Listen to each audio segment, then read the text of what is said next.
Hey everybody, welcome back to my channel. My name is Christian, and this is going to be my movie review on Crawl.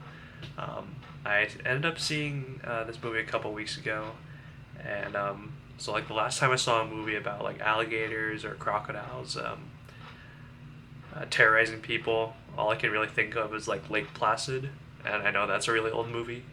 Or maybe like the last time I saw a movie like this was like anything on like sci-fi. Um, so you can say, yeah, it's been a while since I've seen one of these creature features. The thing that really got me on board to watching this was that Sam Raimi's name was attached to it. He's got a good background in horror, and so I decided, okay, maybe I'll watch it for him. And that also, at the time when I saw it 2 weeks ago, it had 100% Rotten Tomatoes, and I'm like, okay, why did the critics give it this score so far? But here's another movie from the director. I believe his name is, I don't know if I'm saying it right, but Alexander Aja. And I actually had to look up his credits because I wasn't sure how long he's been around. Turns out he directed the Hills Have Eyes remake and also Piranha 3D. And as far as I know, those are the only two movies I've watched from him. So we can already clearly say that, yeah, he's fitting for a horror slash thriller director. So right off the bat, I appreciate the straightforward storyline because basic premise is that there's a daughter who's looking for her dad, and it's a huge storm coming up. The dad's stuck in the house, and because it's in Florida, there are gators, alligators all over. Actually, I thought it was one, but there's many, and that's what I got from watching the trailers, and the movie kept that promise.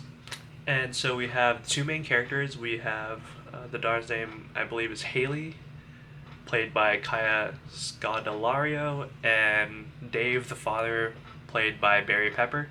I didn't watch the Maze Runner series, but apparently they're both from there. So I think that explains why their chemistry is pretty good. They're really believable as father and daughter. And what I really like about these characters is that they're very resourceful. They're very smart. They're very headstrong, and right before the movie gets really going, we can see we get a small like backstory about who they are.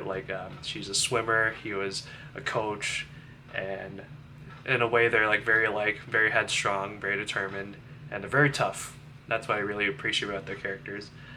And so yeah, they are resourceful. Even though they're stuck in this situation in a flooding house surrounded by gators, we see that, they're not just gonna give up. They're gonna try to make it out of the house, and they're gonna do whatever it takes in order to do so. And though, so we have a very simple premise, what I really appreciated was how the director was able to build the tension. There was a good balance between the gators and the hurricane. Um, you know, they were both pretty much the antagonists of the movie, the nature of it all. And as for the gators, I believe they're all CGI. Because it is like a low budget kind of movie, but they didn't look like it. So they look believable. So I gotta give props to the croc design for that. And also, I don't think I've ever really been in a flood before.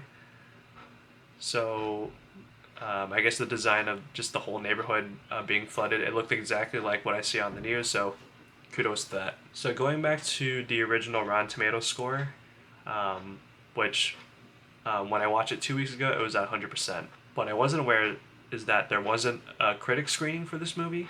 So usually when that happens, it means the film studio, in this case Paramount Pictures, didn't have any confidence in the film. But usually also it means there would be bad scores coming out on the day of its release.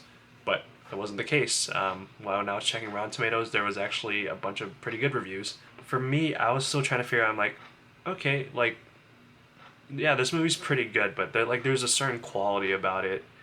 And I actually watched it with a friend. Shout out to Jerode. He told me this movie probably would have been better suited for Netflix, and so when I thought about it real quick, I agreed with him. So, like I said, it is kind of maybe like a B movie level, like made for TV kind of production, but to me it was still better than that. But maybe it would have been better if it was like put on Netflix or some other streaming service. There were some scenes that were a bit predictable, considering there's only two people, and well, you gotta give the gator some kills, right? So yeah, there were some people introduced in the movie just so you can see the gators kill them. Spoiler. And then there are some stunts in this movie where I guess you would have to suspend some disbelief in order to make it possible.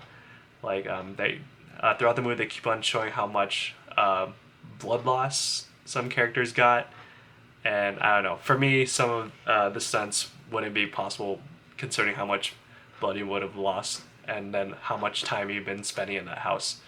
So, yeah, that's just me.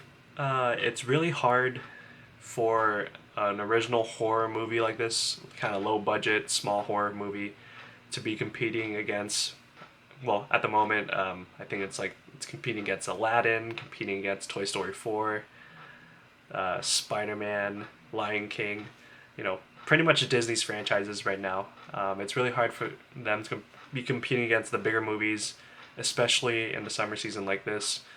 But for a budget of $13.5 million, and right now it's like around 46 million, it's finding its audience. So I do appreciate that they took the gamble instead of dumping it on a streaming service. They decided to put it in theaters, and they're making a profit off of it. So props to them for that.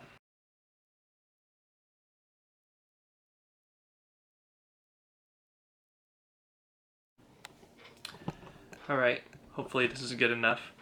Even though the story was simple, what the movie really had going for it was the performances of the two main actors, the tension building throughout the movie, and it was pretty fun from beginning to end. I give it a 7 out of 10. Some people might find this movie cheesy, and they see it as a bad thing. Others might like it because it's cheesy. So it really depends on how you see it. So if you like creature features, I say go ahead, give it a try. Otherwise, you're probably better off watching this on a streaming service or Redbox when it comes out. So that's my review. What do you guys think? Leave your comments down below. If you like this review, drop a like, hit subscribe if you want to see more of them. Otherwise, I'll see you in the next one. Bye!